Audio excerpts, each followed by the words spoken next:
కాకినాడ నగరంలో ఉన్న చిన్న మధ్యతరగతి వ్యాపారస్తులకు సంబంధించి జరుగుతున్న ఎంఎస్ఎంఈ సర్వేను సకాలంలో పూర్తి చేయాలని కాకినాడ నగరపాలక సంస్థ అదనపు కమిషనర్ కెటి సుధాకర్ ఆదేశించారు. గురువారం అదనపు కమిషనర్ ఛాంబర్లో సచివాలయ సిబ్బందితో ఆయన ఎంఎస్ఎంఈ సర్వేపై సమీక్షించారు. ఈ సందర్భంగా ఆయన మాట్లాడుతూ కాకినాడ నగరంలో ఉన్న చిన్న మధ్య తరహా వ్యాపారస్తులందరూ ఈ సర్వేకు సహకరించాలని కోరారు. మన ప్రభుత్వం వారు ఏ పథకాలు కానీ లేకపోతే ఏదన్నా వాళ్ళకి ఏదన్నా ప్రత్యేకమైన నిధులు పంపిణీ చేయాలన్నా లేకపోతే ఏదైనా ఇప్పుడు హౌస్కి సంబంధించి ఏదైనా బెనిఫిట్ ఇవ్వాలన్నా కానీ అన్నీ కూడా ఇది ప్రామాణికంగా ఉంటుంది. మనకు ఇమ్మీడియట్గా జియో కోఆర్డినేట్స్తో సహా మీ డోర్ స్టెప్కే వచ్చే విధంగా చర్యలు తీసుకునే పథకం కాబట్టి ఇది కొంచెం దీని విషయంలో సిటీ ప్రజలు సహకరించవలసిన కోరుతున్నాము.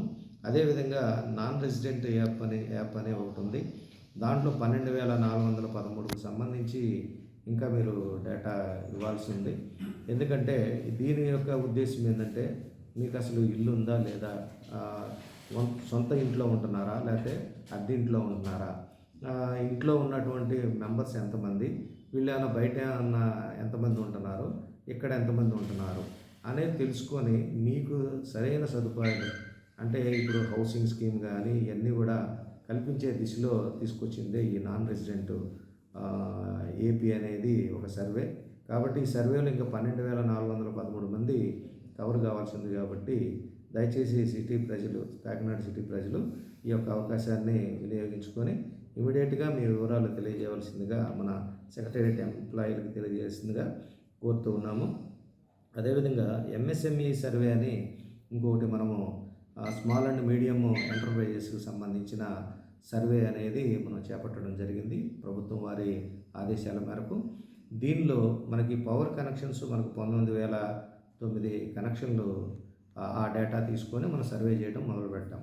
అయితే దీంట్లో కూడా ఈ ఎంఎస్ఎంఈ సర్వేలో కూడా చాలామంది చిన్న చిన్న వ్యాపారస్తులు కానీ లేకపోతే మీడియము అభివృద్ధి చెందినటువంటి వ్యాపార సంస్థలు కానీ ఏమున్నా కానీ వాళ్ళు ఇన్ టైంలో వాళ్ళ డేటా ఇవ్వడానికి ఇష్టపడలేదనేది తెలిసింది.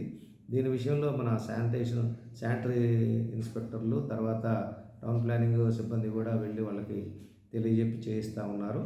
ఇంకా స్టిల్ మనకు ఇంకా 4,538 మంది ఈ దీంట్లో కవర్ కావాల్సి ఉంది. కాబట్టి దీని విషయంలో కూడా 12,000 కవర్ కావాల్సి ఉంది. దీని విషయంలో ఎవరైతే ఈ చిన్న వ్యాపారస్తులు కానీ లేకపోతే మధ్య తరహా వ్యాపారస్తులు ఎవరైతే ఉన్నారో ఈ మన చిన్న చిన్న యూనిట్లు పెట్టుకుని వ్యాపారం చేసుకుంటున్న వాళ్ళు కంపల్సరీ దీంట్లో ఎన్రోల్ చేసుకోండి. ఎన్రోల్ చేసుకోవటం వల్ల దీనివల్ల ఉపయోగం ఏంటంటే ప్రభుత్వం వారు టైం టు టైం మీకు ఫైనాన్షియల్గా సపోర్ట్ ఇచ్చి మీ యొక్క వ్యాపారాన్ని వృద్ధి చేసుకోవడానికి సహకరించడం కోసమే ఈ యొక్క పథకాన్ని తీసుకొచ్చారు.